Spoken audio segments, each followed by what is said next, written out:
Imaginez un monde où des divinités sont si puissantes et si redoutables que même les prêtres les plus expérimentés hésitent à prononcer leur nom à voix haute. Il s'agit d'entités mystérieuses issues de la mythologie africaine, enveloppées d'un voile de vénération, d'une peur ancestrale et de secrets transmis de génération en génération. Ces dieux ne sont pas mentionnés dans les livres d'histoire, on n'en parle pas à l'école, et ils sont souvent totalement ignorés par les religions populaires. Pourtant, parmi les initiés, ils sont connus et on s'efforce de les éviter. Ce ne sont pas des dieux ordinaires. Ce sont des forces spirituelles dotées d'une puissance si immense que leur seule invocation peut provoquer un déséquilibre spirituel, des visions troublantes ou même des phénomènes inexpliqués. Ce sont les dieux les plus terrifiants de la mythologie africaine, régissant les ombres, les portails entre les mondes, les vents de la mort, les cycles de destruction et de renaissance. Ces êtres surnaturels dans certaines cultures ne peuvent être invoqués que par les prêtres les plus chevronnés, et ce, à l'aide de rituels de protection complexes, d'invocations en langues anciennes et d'offrandes spécifiques pour éviter leur courroux. Peut-être avez-vous entendu parler du Seigneur des chemins, de la dualité et de la confusion, mais peu savent que ce n'est pas qu'un simple messager. Dans certaines versions de la mythologie Yoruba, il est une épreuve vivante pour l'humanité, un Dieu capable de changer le cours d'une vie par un seul mot maudit. Et pourtant, il n'est pas le plus effrayant. Il en existe d'autres, des entités bien plus terribles, si puissantes que même les maîtres spirituels ne les appellent que par des surnoms pour ne pas attirer leur attention. Le plus intrigant est que ces figures ne sont pas le fruit de vaines superstitions ou de légendes. Leurs noms sont murmurés lors de cérémonies secrètes, leurs symboles apparaissent sur les murs de grottes, des pierres sacrées et dans des documents cachés. Leurs histoires traversent le temps et continuent de faire frissonner ceux qui les entendent. Pourquoi, même après des millénaires, ces dieux sont-ils toujours évités? Qu'y a-t-il derrière ces noms qui les rend si dangereux? Que savent les prêtres que les gens ordinaires ignorent? Les secrets les plus sombres de la spiritualité africaine, cachés à la plupart, seront révélés.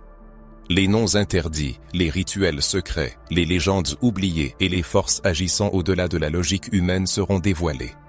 Vous découvrirez ces dieux que même les prêtres évitent de nommer. Vous comprendrez la raison de ce silence et pourquoi ils parlent si fort. Préparez-vous à découvrir une partie rarement abordée de la mythologie africaine, qui ébranle les fondements des conceptions de la sécurité dans le monde spirituel.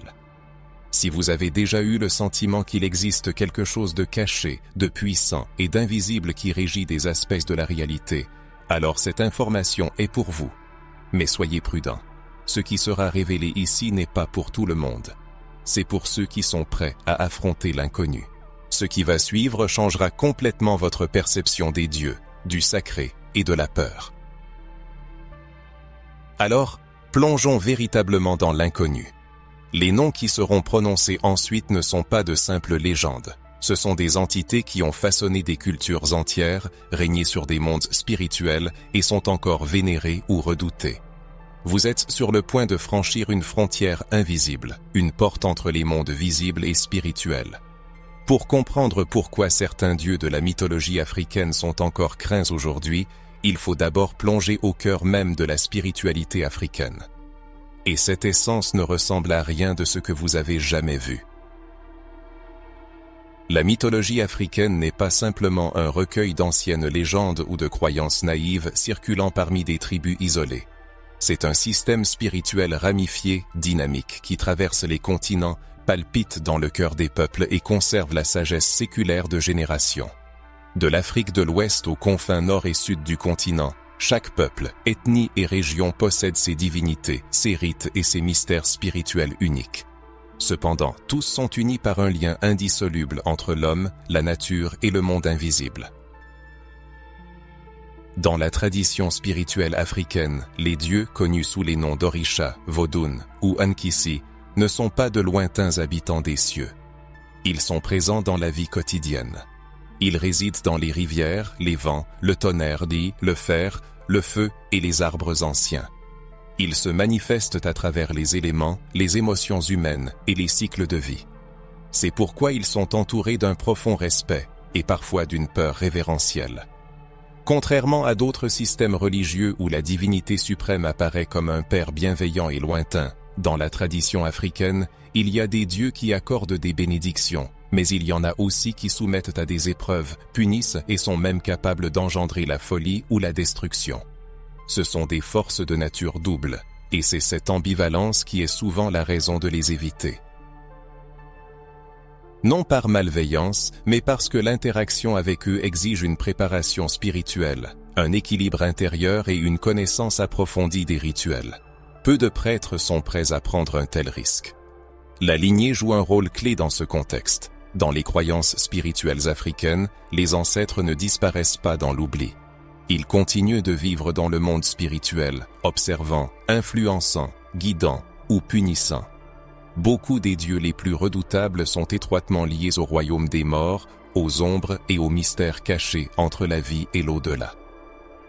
C'est pourquoi s'adresser à de telles entités exige non seulement de la foi, mais aussi une responsabilité spirituelle. Chaque nom a son poids, chaque mot est capable d'ouvrir une porte, et certaines portes sont mieux gardées fermées. Et il ne faut pas croire que tout cela appartient au passé. Au contraire, cette spiritualité ancienne a traversé l'océan, s'est répandue dans les Amériques lors de la diaspora africaine, s'adaptant, fusionnant et se réinterprétant. Mais elle a conservé les mêmes secrets, peurs et codes cachés.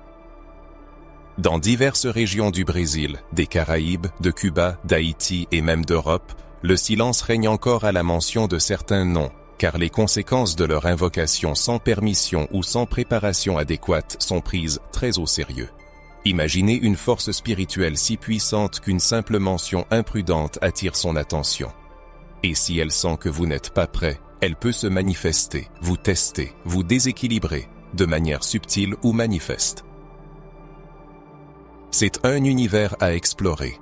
Un monde où spiritualité et peur vont de pair, où le savoir est valorisé et transmis de bouche à oreille parmi les anciens, les plus sages et les plus courageux.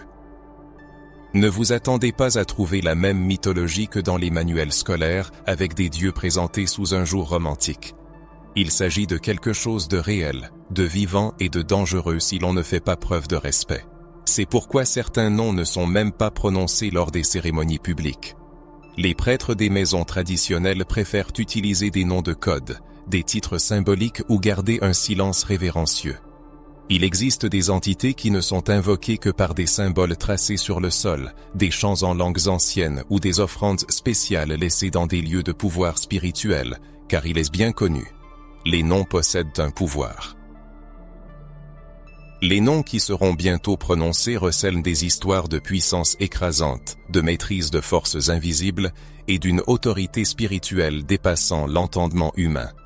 Ces entités sont étroitement liées aux forces liminales, aux portails mystérieux, aux transitions entre les mondes, la vie et la mort, le compréhensible et l'incompréhensible. Elles habitent l'Ofetekeki, les frontières invisibles du monde spirituel, et si elles sont dérangées, sont capables de les franchir.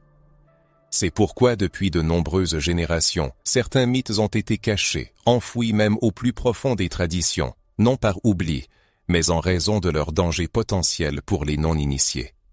Dans les communautés traditionnelles, on entend souvent dire que certains secrets ne se révèlent pas d'eux-mêmes, mais apparaissent soudainement, transformant ceux qui les rencontrent. Si l'auditeur est arrivé jusqu'ici, il a probablement déjà ressenti l'appel, une reconnaissance intérieure de l'existence de vérités qu'il faut affronter. Ce sont des vérités spirituelles ancestrales, livrées à l'oubli par l'histoire, mais à jamais gravées dans la mémoire collective. Et ce voyage fascinant, dans lequel l'auditeur et le narrateur s'engagent ensemble, ne fait que commencer. Il est temps d'ouvrir le premier seau et de plonger dans le monde des dieux les plus redoutables de la mythologie africaine, en commençant par une figure qui combine paradoxalement vénération et crainte. Oloron, le céleste silencieux. À première vue, son inclusion dans la liste des entités effrayantes peut sembler étrange. En effet, dans de nombreuses traditions Yoruba, Olorun est considéré comme le dieu suprême, le créateur de l'univers, la force primordiale qui donne le souffle de vie. Cependant, la nature énigmatique d'Olorun ne réside pas dans sa force directe, mais dans son silence, dans Son action par l'inaction, dans sa capacité à commander sans présence manifeste, à observer sans intervenir. Dans la spiritualité africaine traditionnelle, Olorun n'est pas un dieu de temple majestueux, ni un orisha qui se manifeste par la possession, ni celui que l'on invoque dans les danses ou les rituels. Il est le principe absolu, intouchable, inaccessible, au-delà de la forme et du temps. Il est comme le ciel, qui couvre tout, mais ne se soumet à rien. Et c'est précisément ce qui le rend si redoutable. Alors que de nombreux orishas et entités spirituelles peuvent être approchés par des chants, des offrandes, des invocations et des cérémonies, Olorun reste distant, silencieux et caché dans les hauteurs, observant tout, mais ne se révélant jamais entièrement. Certains considèrent que son silence est une manifestation de miséricorde, d'autres une épreuve constante pour l'humanité, car la vraie force n'a pas besoin de démonstration. D'autres encore affirment que lorsque Olorun parlera enfin, cela marquera des changements irréversibles dans l'équilibre du monde. Son nom est rarement prononcé en vain. Les anciens enseignent que l'invocation d'Olorun sans raison, sans nécessité, sans la révérence spirituelle appropriée, peut attirer une énergie si dense et absolue que l'air lui-même en devient lourd. Il n'est ni bon ni mauvais au sens occidental de ces catégories, il est la justice, le début et la fin. Et cela inspire la crainte. Dans la tradition Yoruba, on considère qu'Olorun a créé toute chose, puis s'est retiré, confiant la gestion de la création aux orishas, comme s'il disait « Voici la vie, faites-en ce que vous pouvez ». Et depuis lors, son silence règne sur le monde. Mais ne vous y trompez pas, son absence d'intervention directe ne signifie pas son absence. Sa présence se fait sentir dans les moments les plus cruciaux, dans les changements de cycle, dans les révélations inattendues, dans ces instants où l'âme humaine entre en contact avec l'inexplicable. Dans les cercles spirituels et les communautés traditionnelles, il existe des récits de personnes qui, plongées dans une transe profonde ou un état méditatif, affirment avoir entendu le silence d'Olorun. Étonnamment, toutes décrivent cette expérience comme un mélange de crainte et d'horreur. La raison n'est pas la rencontre avec quelque chose de terrifiant, mais la sensation d'un niveau de conscience insaisissable pour l'esprit humain. C'est comme un arrêt instantané de l'univers où, dans ce bref instant, tout devient parfaitement clair.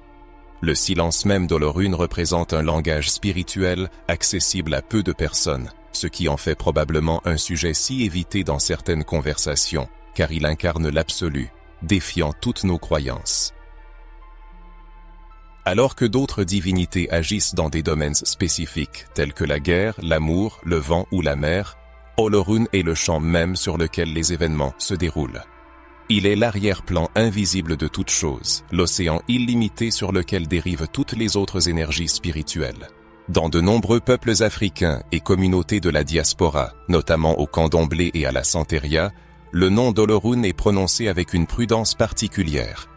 On ne le chante pas, on ne le glorifie pas dans les danses et on ne l'invoque pas sans une nécessité extrême. Il ne se manifeste pas par des incarnations et il n'y a pas d'image physique d'Olorun sur les autels. Selon ces traditions, Olorun n'a pas besoin d'apparaître car il est déjà présent partout et en tout. Cela l'élève sur un piédestal sacré, mais le place en même temps sur une ligne dangereuse, la ligne de l'incompréhension. Il y a là quelque chose d'encore plus profond. Contrairement à d'autres entités qui répondent aux appels prononcés avec foi, Olorun ne répond pas aux requêtes et ne conclut pas de marché. Il observe seulement, gouverne et détermine le cours des événements.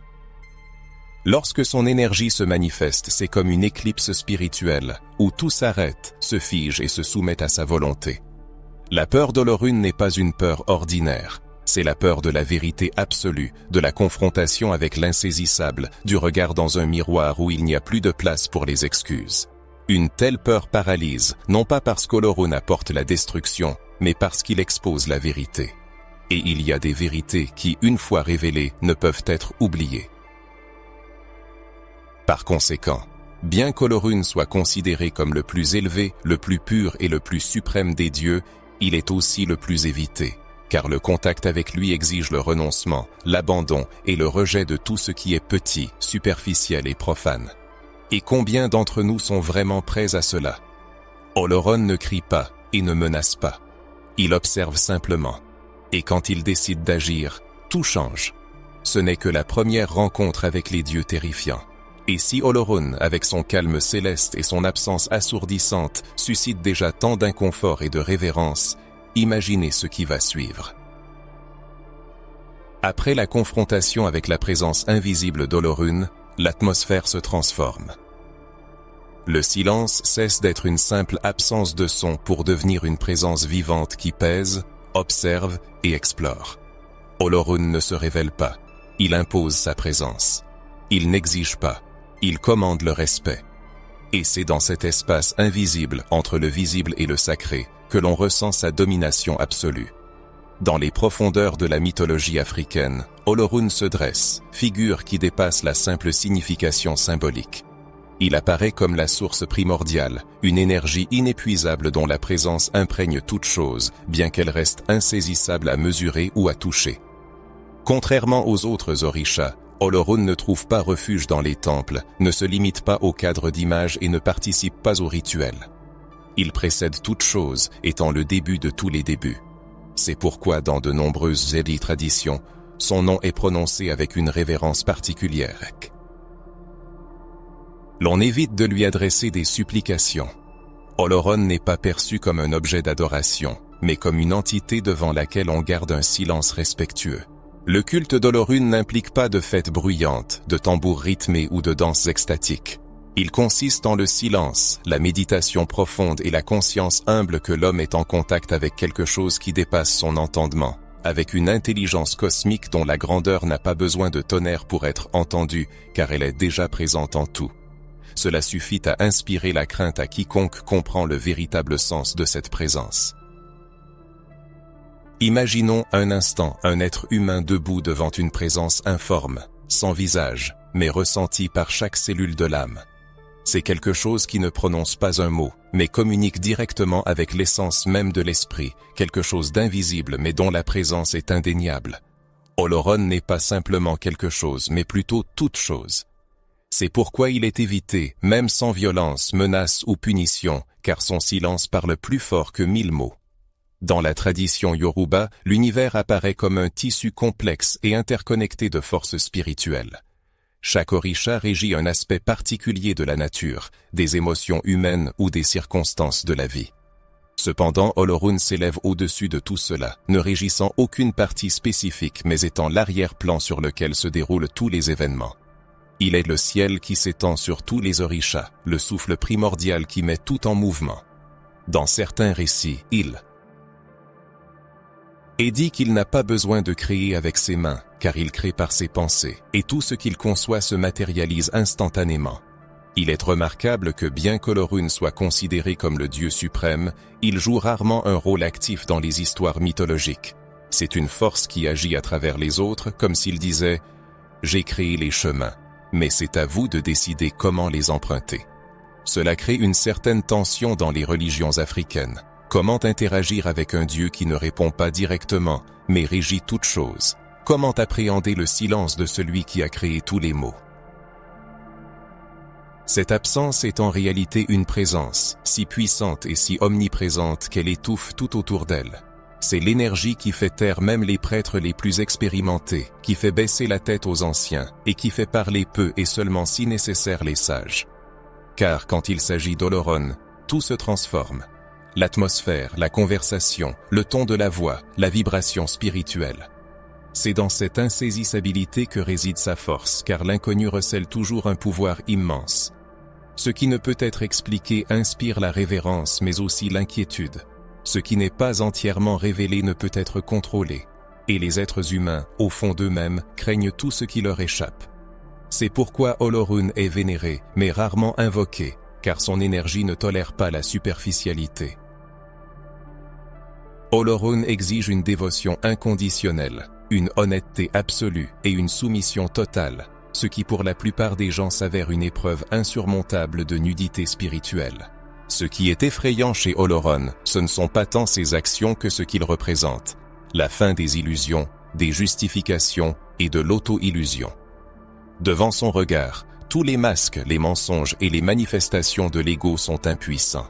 C'est pourquoi lorsque quelqu'un déclare avoir vécu une expérience de rencontre avec Olorun, les anciens écoutent avec une attention particulière, conscients de l'exceptionnalité d'un tel événement, de sa complexité, de son danger et de sa force transformatrice.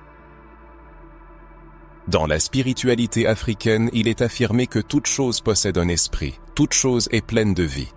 Olorun est l'esprit de toute chose, la vibration de toutes les vibrations, le son qui précède tout son, la lumière qui éclaire toutes les lumières.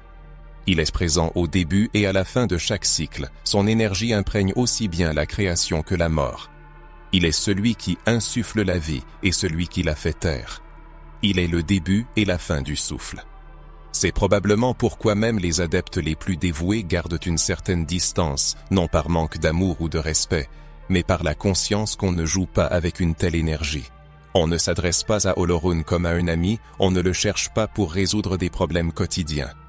Il est la conscience universelle, et pour se présenter devant lui, il faut tout abandonner, y compris l'idée de sa propre personne. Le respect silencieux envers Olorun se transmet de génération en génération. Dans les communautés traditionnelles, les anciens enseignent aux jeunes que l'on ne peut parler d'Olorun qu'après s'être purifié, non par crainte de la punition, mais en raison de la pureté insondable de sa présence, que seuls les cœurs purs sont capables de supporter. Et même eux tremblent. Contrairement à l'Olorun silencieux, l'entité suivante dont il sera question se distingue par son activité et sa sociabilité. Elle parle, exige une réponse, défie. Si Olorun symbolise le silence absolu, la présence contemplative et le principe de la création sans autoglorification, il s'agit maintenant de plonger dans une sphère complètement différente, brillante, imprévisible et provocatrice. Il sera question de celui qui ne se tait pas, qui parle, change de direction et crée des bifurcations sur le chemin droit. C'est Exu, le messager des dieux, le seigneur des chemins, l'esprit des carrefours, le maître du doute, du jeu et du choix. Exu n'est pas celui qu'il semble être à première vue, et ce n'est là qu'un de ses nombreux secrets. Pour l'observateur superficiel, il peut paraître chaotique, excessivement audacieux et imprévisible. C'est effectivement le cas. Cependant, derrière son ironique secret, sagesse effrayante, une intelligence capable de manipuler le destin avec raison, de nucléaire en mélangeant des cartes marquées, en laissant toutes les issues possibles. Dans la mythologie et d'autres traditions spirituelles africaines répandues dans le monde entier, Exu est le gardien de l'énergie vitale qui met tout en mouvement. Sans participation, rien n'agit, une requête ne pas son destinataire. Une offrande est acceptée, un sacré est entendu. Il est le médiateur, le messager entre le monde des humains et le monde des dieux, mais pas un simple facteur cosmique. Il interprète les messages, choisit le ton et le chemin de l'heure. Transmission et parfois même change d'itinéraire, non par malveillance mais par stratégie spirituelle. C'est pourquoi dans de nombreuses damnées traditions, Exu est craint, vénéré et même incompris car ses actions contredisent souvent la logique. Il peut ouvrir un chemin aujourd'hui et le fermer demain, accorder une bénédiction maintenant et soumettre à une épreuve plus tard, permettre de parler puis déformer les mots de manière à ce que les autres les comprennent mal. Il règne sur le langage et gère l'ambiguïté. C'est pourquoi même les prêtres les plus expérimentés font preuve d'une extrême prudence en communiquant avec lui. Une idée fausse s'est répandue selon laquelle Exu incarne le mal. Cependant, une telle représentation est un reflet déformé de la spiritualité africaine à travers le prisme de la vision du monde dualiste occidental, où le bien et le mal s'opposent. Exu n'est pas l'équivalent du diable. Il représente plutôt le chaos créateur, cette force dans l'univers qui teste, provoque et incite à l'action. Son rôle n'est pas de détruire l'ordre, mais de stimuler la croissance personnelle, d'élargir les horizons et de sortir de l'automatisme. De nombreux récits anciens parlent d'Exu, transmis de bouche à oreille de génération en génération, toujours avec une touche d'humour, d'ironie et de profonde sagesse. L'une des histoires les plus connues raconte comment les habitants d'un village se sont disputés à cause de la couleur du chapeau que portait Exu. Une moitié affirmait que le chapeau était rouge, l'autre insistait sur le bleu. Le conflit s'est intensifié jusqu'à ce qu'Exu démontre que le chapeau avait les deux couleurs, une de chaque côté. Il a délibérément marché parmi eux pour montrer comment les gens ont tendance à ne voir que ce qu'ils veulent te voir. C'est là l'essence du maître des perspectives. Dans les pratiques spirituelles, les prières et les rituels, la communication avec Exu est invariablement liée à la confrontation avec cette instabilité contrôlée, avec un sentiment de danger potentiel. Cela ne se produit pas à cause d'une mauvaise exécution du rituel, mais à cause d'une préparation insuffisante ou d'intentions impures. Peut-être le demandeur désire-t-il une chose, mais a-t-il besoin d'une autre?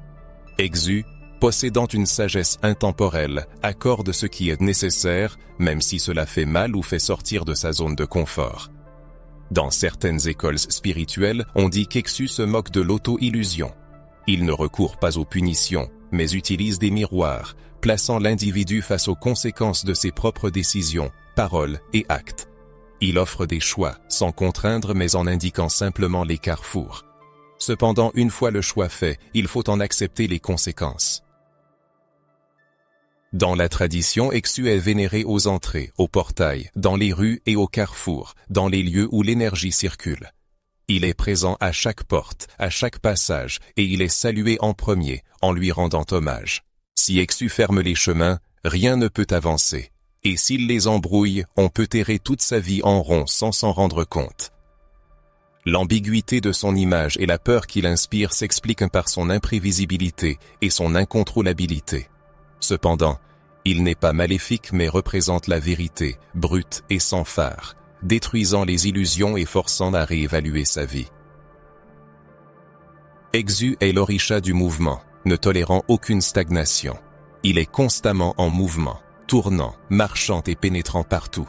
Il est le vent, la poussière, le rire et le silence, le son du tambour annonçant le début du rituel, l'appel d'avertissement et le souffle émouvant. En même temps, il est le chaos qui enseigne.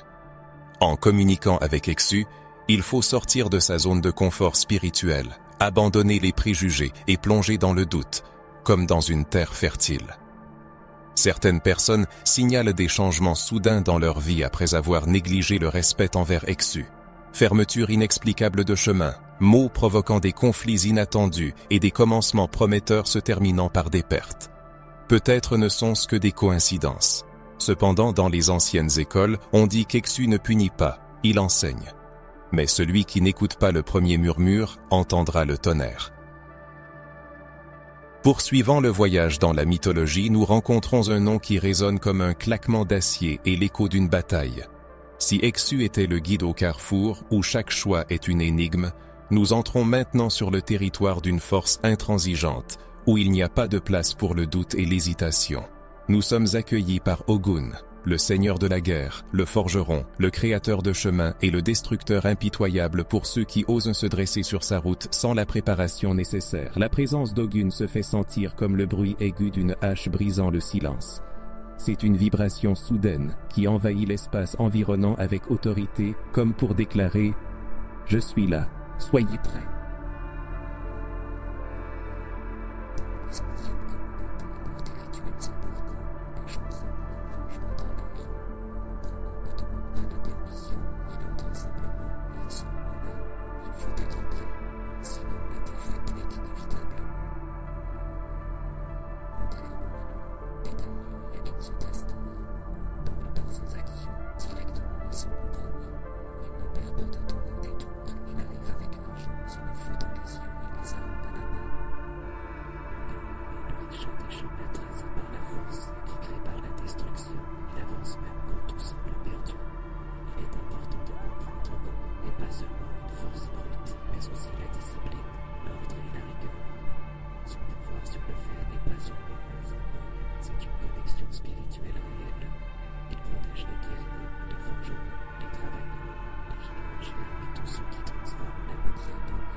Dans les rituels de possession, on a vu des cas où la manifestation d'Ogun était si forte que le médium ne pouvait pas supporter son assaut. Blessures, crise de rage, perte de conscience, voilà le prix à payer pour l'impréparation. Quand Ogun entre, il exige un contrôle total et si le canal est faible ou contaminé, les conséquences peuvent être dévastatrices. C'est pourquoi dans les maisons traditionnelles, avant d'invoquer Ogun, on procède à des purifications, des offrandes, des nettoyages énergétiques et des évaluations spirituelles strictes. On ne plaisante pas avec cette énergie et de nombreux prêtres préfèrent en travailler avec Ogun par le biais de symboles, d'offrandes ou de salutations, effectuées uniquement par les plus expérimentés. Ogun n'est pas un orisha que l'on célèbre à la légère. Il est vénéré avec respect, concentration et un dévouement total. L'espace doit être pur, les cœurs sincères et les intentions irréprochables, car Ogun sent le mensonge et la fausseté. Si on l'invoque avec des pensées impures, il peut déchaîner sa colère sur l'invocateur. Il ne faut cependant pas y voir une manifestation de cruauté, car Ogun n'est nullement cruel par nature. Il incarne la justice, la franchise et l'objectivité absolue.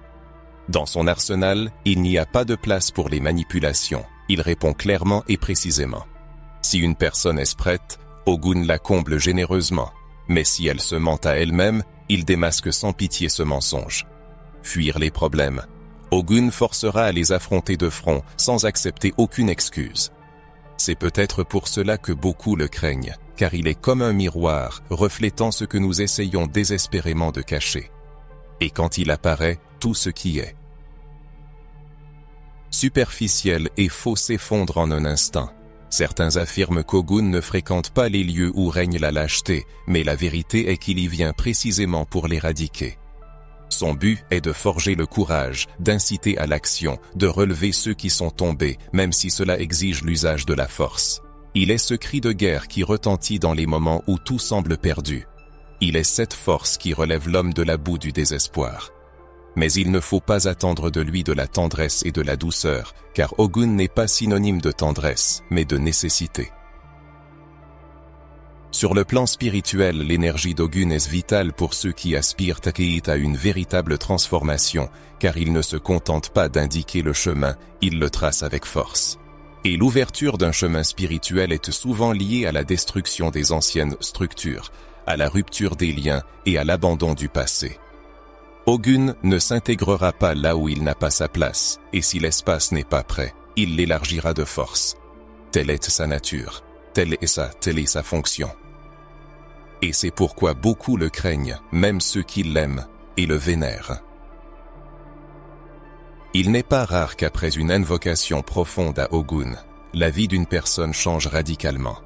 Ce qui se restait inchangé pendant des années se met soudainement en mouvement.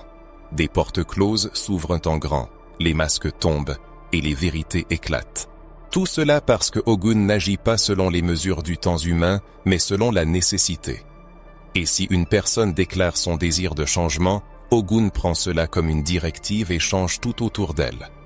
En pratique, dans de nombreuses maisons, on évite les manifestations publiques de sa force, non pas parce qu'il est mauvais, mais parce qu'il est imprévisible. Il peut venir avec une énergie de création ou de destruction, élevée ou renversée. Tout dépend de la manière dont on l'invoque, avec quelle vérité et quelle intention. Ogun lit les cœurs, ressent les vibrations et y répond. Il répond toujours. Si vous avez déjà vécu des moments où tout s'effondrait autour de vous, puis avez réalisé que c'était précisément ce qu'il fallait pour qu'une nouvelle chose naisse, il est fort possible que ce fût Ogun.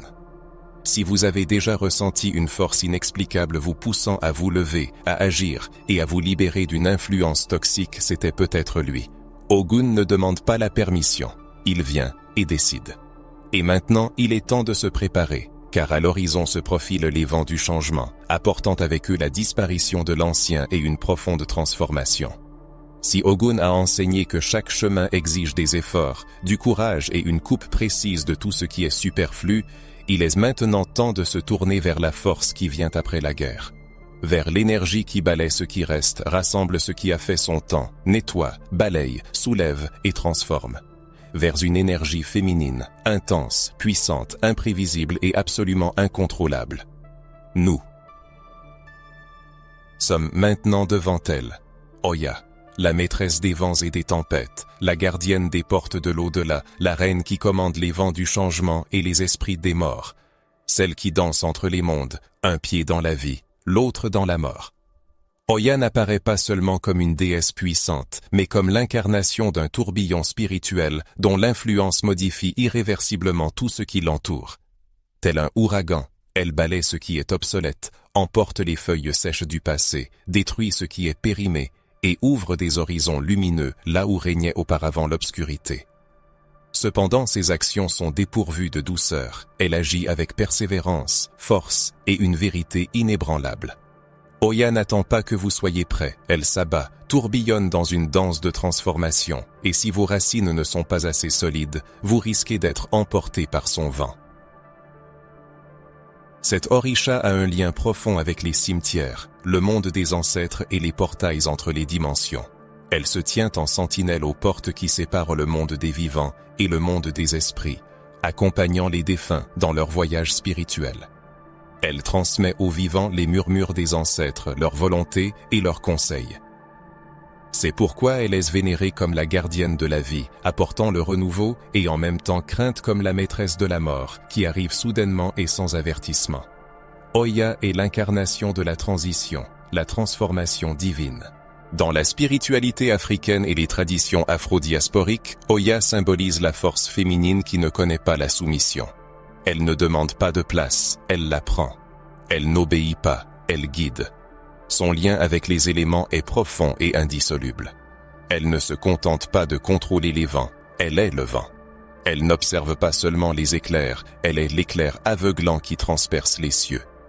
Pendant les rituels dédiés à Oya, toutes les personnes présentes ressentent des changements, conscientes que quelque chose sera révélé et que les obstacles seront levés du chemin. L'aspect le plus profond et en même temps le plus effrayant d'Oya est peut-être son lien avec la mort. Contrairement à d'autres divinités qui évitent ce sujet, Oya ne craint pas le monde des morts. Elle marche parmi les tombes, comprenant l'inévitabilité du cycle de la vie et de la mort. Dans certains cultes, on lui attribue la capacité de communiquer avec les défunts, d'invoquer les ancêtres et de solliciter leurs conseils. Elle agit comme un pont spirituel entre les vivants et les disparus. C'est pourquoi de nombreux médiums et initiés ressentent son énergie lors des rites de passage, des veillées funèbres et des cérémonies d'invocation des ancêtres. Ce lien avec l'au-delà n'est pas symbolique, il est palpable et réel.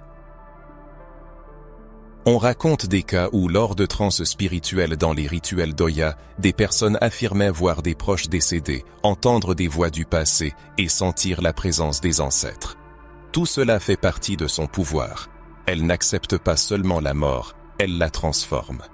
Elle est le souffle qui purifie la douleur, ne laissant aucune place pour se cacher, car Oya révèle la vérité, levant le voile et exposant toute chose. C'est pourquoi son culte est entouré d'une atmosphère de gravité. Oya n'est pas invoquée pour des futilités, elle exige une raison valable, de la dévotion et du courage. Quand Oya vient, elle vient entièrement, et si vous n'êtes pas prêt à entendre la vérité que porte son vent, il vaut mieux ne pas l'invoquer. Elle ne vient pas pour plaire, mais pour changer. Il convient également de mentionner l'intensité avec laquelle Oya se manifeste dans les corps lors des rituels. Son incarnation se distingue par une force, une rapidité et des mouvements vifs particuliers, dépourvus de douceur. Rotation, respiration accélérée. Quiconque a été témoin d'une véritable manifestation d'Oya sait que l'environnement se transforme. L'air, les sons, tout change, les mots perdent leur sens. Il semble qu'un instant la nature elle-même habite ce corps, et tout le monde le ressent. C'est pourquoi de nombreux prêtres, même expérimentés, font preuve d'une prudence particulière en communiquant avec elle. L'autel doit être pur, les intentions sincères et le cercle de protection spirituelle solide, car Oya n'accepte pas la faiblesse énergétique. Elle sent, perçoit et peut refuser l'invocation si elle sent que l'environnement n'est pas spirituellement prêt à l'accueillir. Malgré sa force redoutable, son lien avec la mort et sa puissance, Oya occupe une place particulière dans le cœur de ses fidèles, car elle accorde libération et renaissance, apporte la purification de tout ce qui pèse sur l'âme. Elle débarrasse de l'inutile, rompt les fils invisibles qui lient à ce qui est périmé. Ce processus peut effrayer, mais en même temps, il apporte une liberté tant attendue, car au fond de soi, chaque être humain est conscient de la nécessité de laisser partir ce qui a perdu sa vitalité. Oya accomplit cela d'un coup de vent, d'un éclair, d'une danse rapide. De nombreuses femmes ressentent un lien particulier avec Oya, car elle incarne la force féminine dans sa forme primordiale, intuitive, puissante, mystérieuse et indomptable. Cependant, elle exige également une grande responsabilité émotionnelle, soumettant à des épreuves et des vérifications, poussant à l'action. Seuls ceux qui ont assez de courage pour la suivre même dans les moments les plus sombres, lorsque le ciel se couvre de nuages et que les vents hurlent, restent ses fidèles. Après qu'Oya, par son souffle de changement, ait détruit les structures habituelles et ouvert des portails invisibles, le monde passe inévitablement à un autre niveau de conscience. À ce nouveau niveau, où le matériel s'efface devant le spirituel et où la raison est impuissante à expliquer ce qui se passe, apparaît une figure clé. Legba, le gardien des carrefours mystiques, le médiateur entre les mondes, le maître des clés sacrées et des portes invisibles. La mention de Legba touche à une force présente dès le premier instant de tout rituel spirituel. C'est lui qui ouvre les chemins, accorde la permission et agit comme médiateur. Sans Legba, les mondes restent inaccessibles, les routes fermées, les cieux sourds et la terre silencieuse. Dans de nombreuses îles et traditions vaudou et d'autres formes de spiritualité de la diaspora africaine, Legba est toujours salué en premier, on lui rend hommage et on l'invoque en priorité, car sans son consentement, il est impossible d'établir un lien avec le monde spirituel. Cependant, Legba est remarquable et en même temps inspire la crainte car il ouvre non seulement les chemins lumineux, mais il détient aussi les clés des sentiers les plus sombres, où résident des entités effrayantes, anciennes et insaisissables. Il est le gardien de l'équilibre entre les mondes et connaît toutes les directions, indiquant où il faut aller et où le chemin est interdit. Cela lui confère une autorité absolue. De nombreux initiés savent qu'en s'adressant à Legba, ils ont affaire à une énergie qui exige de la sincérité. Ils n'ouvrent pas les portes à ceux qui cachent leurs véritables intentions, car ils voient le cœur et l'esprit de la personne avant même qu'elle n'ait prononcé un mot. C'est pourquoi sa présence est entourée d'un respect si profond. Son lieu de résidence, ses symboles et ses rituels sont préparés avec une attention particulière. Une erreur lors de l'invocation de Legba n'est pas une simple erreur technique, mais un risque spirituel sérieux. Car s'il refuse d'ouvrir les portes, rien ne se passera. Mais s'il les ouvre et que vous n'êtes pas prêt, les conséquences peuvent être imprévisibles. Legba, enveloppé d'une aura mystique, apparaît comme le porteur des symboles des clés, des portes et des carrefours entre les différentes dimensions de la réalité. En substance, il est le maître des possibilités, ce qui suscite l'appréhension chez ceux qui aspirent à un contrôle total. Car en s'adressant à Legba avec une requête, la personne lui confie la transmission de son message, sans avoir la moindre idée d'où la réponse pourrait venir. Il ouvre les portes, mais ne garantit pas que ce qui sera vu derrière elle sera agréable. C'est là que résident le risque, le mystère et l'incertitude fascinante. Dans certaines traditions ésotériques, Legba apparaît sous les traits d'un vieillard, courbé par le poids des années, s'appuyant sur son bâton immuable. Et ce n'est nullement un hasard. Il n'est pas un simple messager, mais l'incarnation de la sagesse, le témoin d'événements marquants. Il a été le spectateur d'innombrables manifestations de foi, de rituels, de batailles spirituelles, d'accords, de requêtes et de révélations qui ont traversé les siècles. Il maîtrise les langues de tous les orishas, Loas et Nkisis. Il s'exprime librement dans les dialectes des dieux et des hommes. Et lorsqu'il entreprend de traduire d'une langue à l'autre, des miracles se produisent, et parfois le chaos. Il faut se rappeler que Legba, bien qu'il ne fasse pas partie des orishas cruels, se distingue par une extrême sélectivité.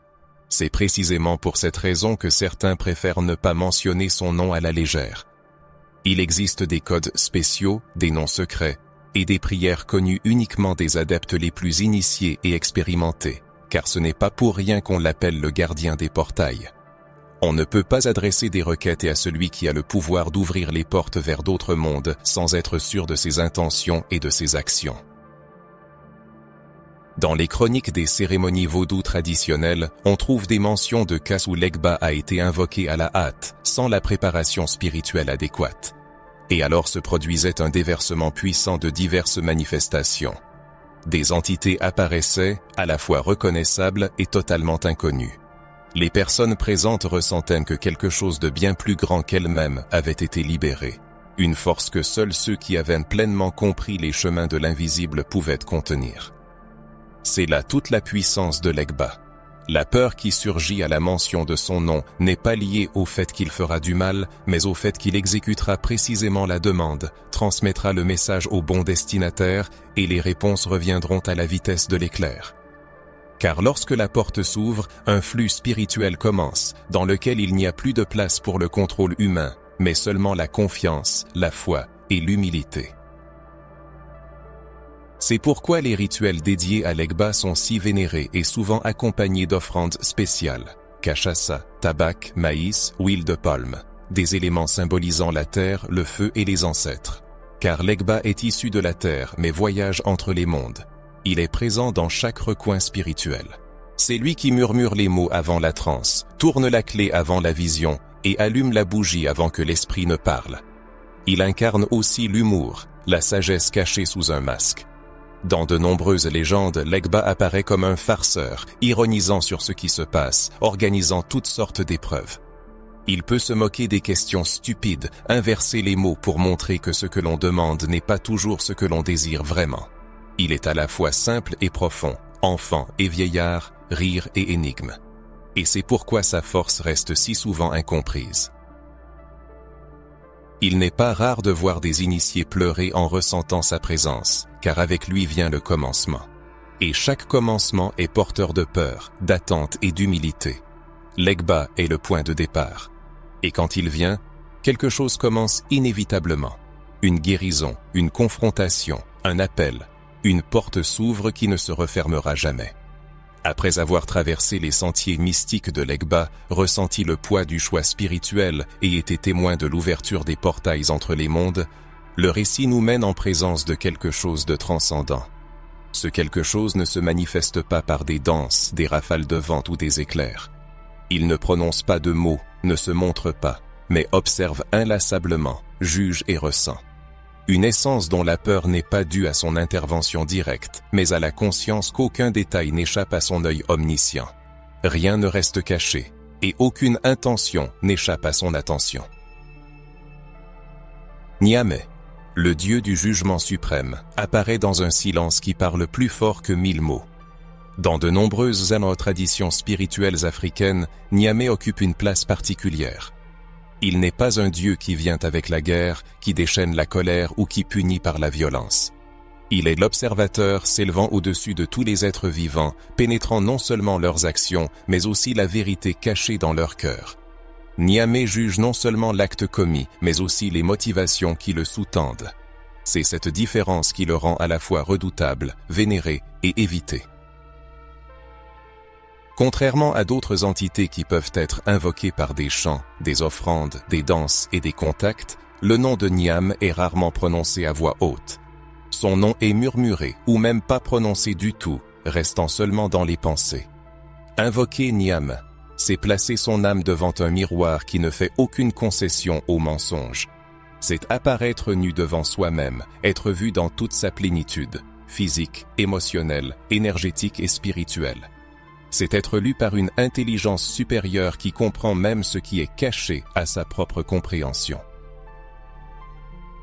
Imaginez une vie vécue jour après jour, avec la conscience que chaque action, chaque mot, chaque désir et chaque pensée sont sous observation.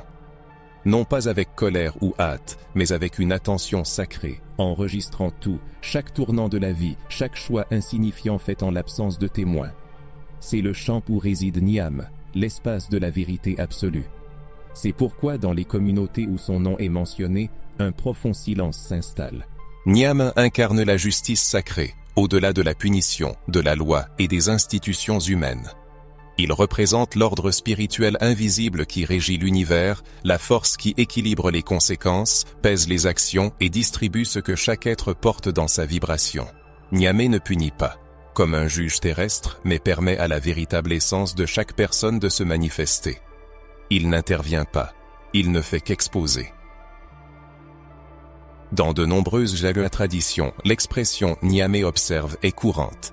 Ce n'est pas une menace, mais un rappel, un appel à la conscience, un avertissement que même lorsque tout semble caché, lorsque les mots sont faux et que l'œil humain ne voit pas, le divin est présent et observe.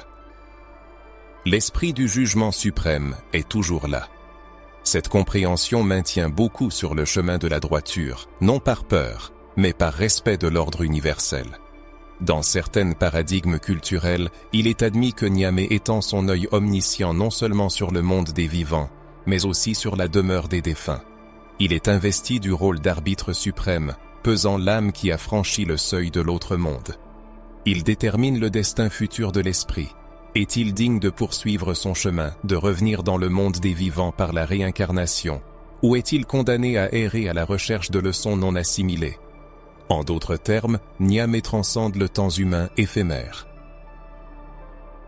Résidant dans le temps éternel, il est l'infaillible balance de la justice, l'œil vigilant qui observe toutes choses. C'est pourquoi dans les communautés les plus anciennes, on inculque dès le plus jeune âge un mode de vie conscient, fondé non sur la peur du châtiment, mais sur la révérence envers la présence omniprésente de Niam. Les membres de la communauté sont conscients qu'aucun acte commis en secret ne restera sans témoin, que tout mensonge sera tôt ou tard démasqué, et que toute fausseté spirituelle se dissipera sous les rayons de la lumière de Niam. Cette prise de conscience devient une percée, une école de vie, un chemin vers la maîtrise de soi et la maturité spirituelle. Il existe des témoignages d'expériences spirituelles intenses liées à Niam. Dans des moments de méditation profonde ou de rituels d'introspection, des personnes racontent avoir été transportées dans une sorte de tribunal spirituel intérieur. C'est un espace où il n'y a ni juge ni parole, mais où l'on ressent avec une clarté extrême le poids des choix faits, l'impact des actions commises, le reflet de la véritable essence et non de la façade. Selon de nombreux anciens, c'est cet espace spirituel où Niamey se révèle à l'intérieur de l'être humain. C'est pourquoi il se manifeste rarement par la possession ou les rituels physiques. Niamey n'a pas besoin de descendre car il est déjà présent. Il n'a pas besoin d'utiliser un corps car il réside dans les couches invisibles de la conscience.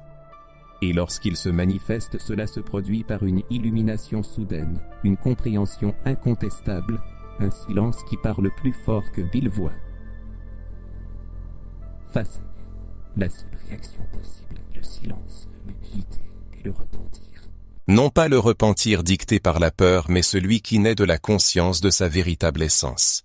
Niamey incarne également l'équilibre entre les mondes, voyant aussi bien ce qui est caché que ce qui est manifeste, sachant ce qui se cache dans les ombres et ce qui apparaît à la lumière. C'est pourquoi de nombreux leaders spirituels le traitent avec la plus profonde révérence, conscients que peu importe combien ils apprennent, se dédient, se sanctifient, il restera toujours quelque chose en eux qui est observé, pesé et analysé. La présence de Niam est une invitation constante à la vigilance intérieure, à la purification spirituelle et à l'honnêteté envers son propre esprit.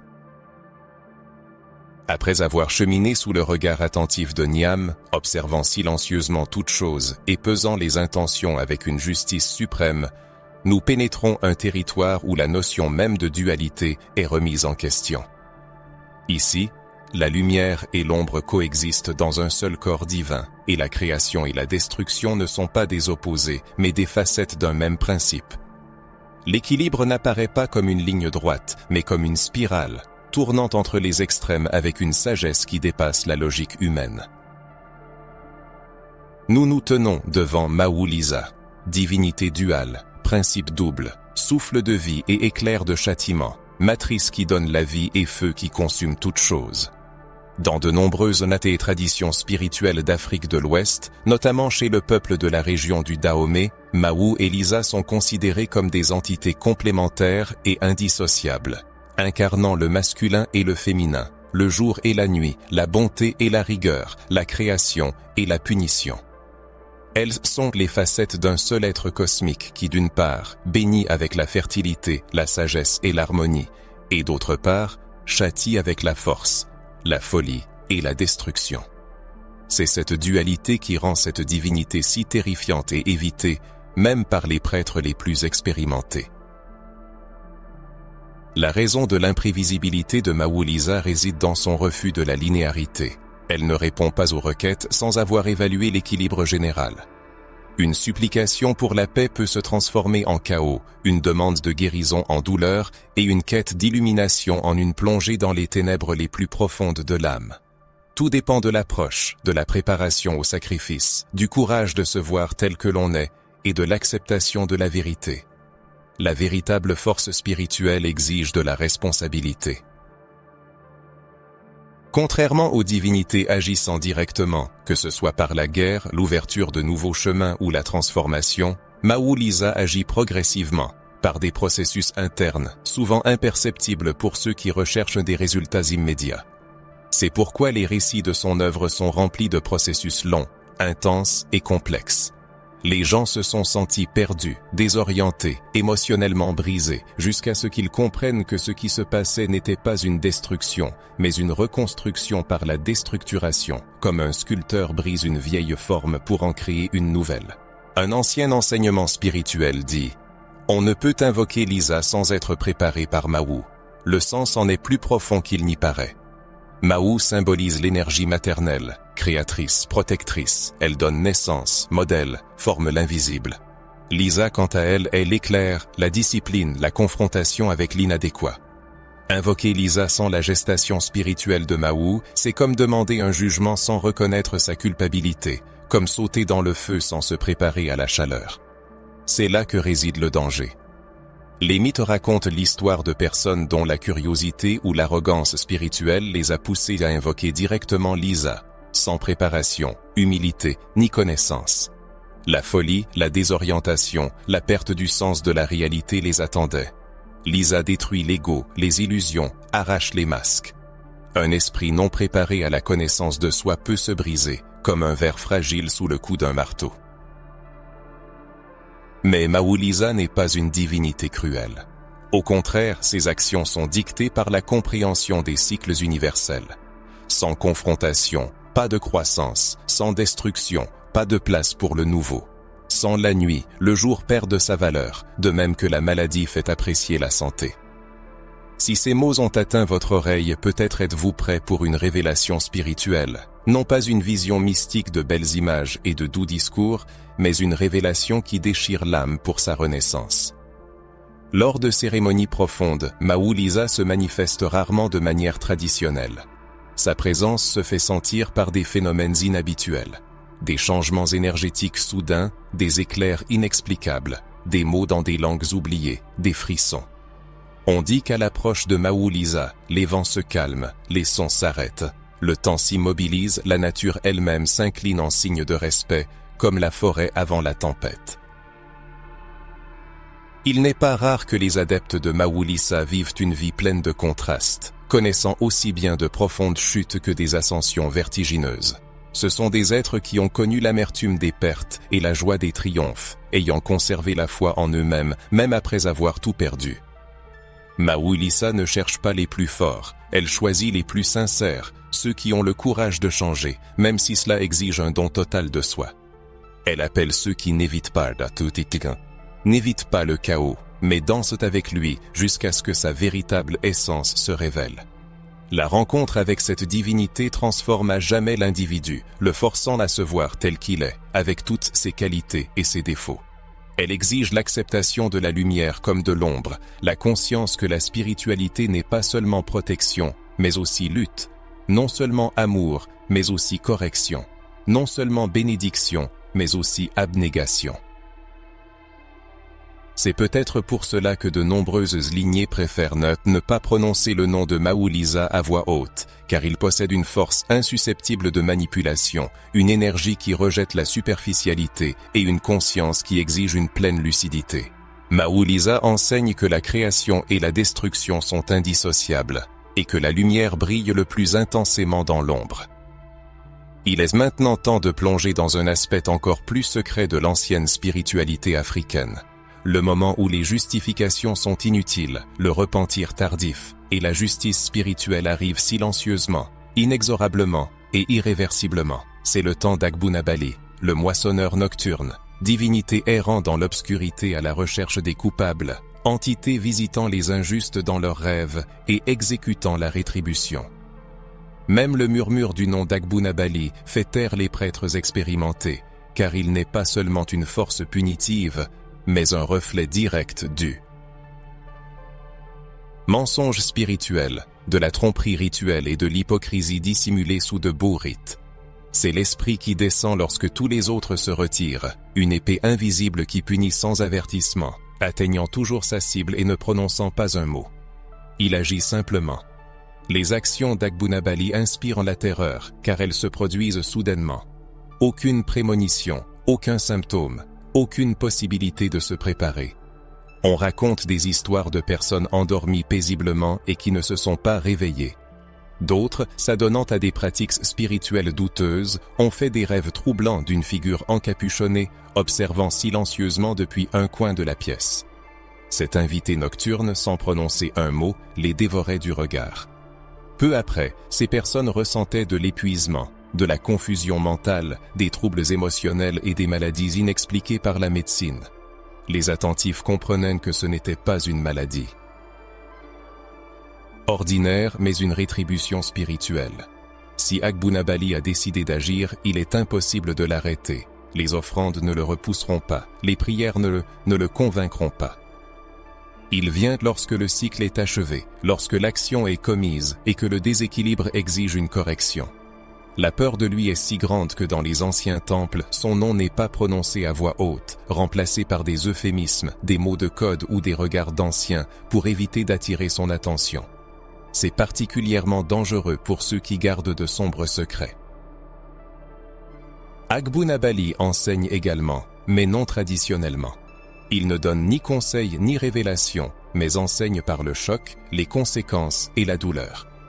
Sa pédagogie est un reflet, montrant à l'humanité ce qui a été semé, et la forçant à en récolter les fruits.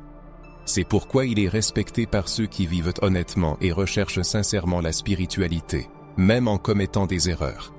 Agbunabali ne traque pas les erreurs, mais les intentions cachées.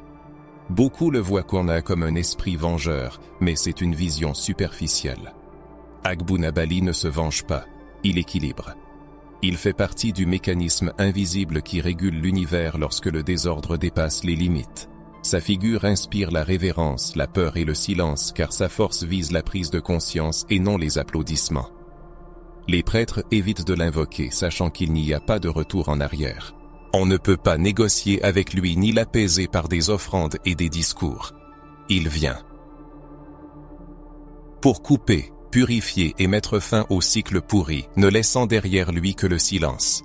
Il convient de réfléchir à ceux qui jouent avec le sacré, se mentent à eux-mêmes dans les rituels, utilisent la spiritualité comme couverture et manipulent les autres au nom d'une divinité.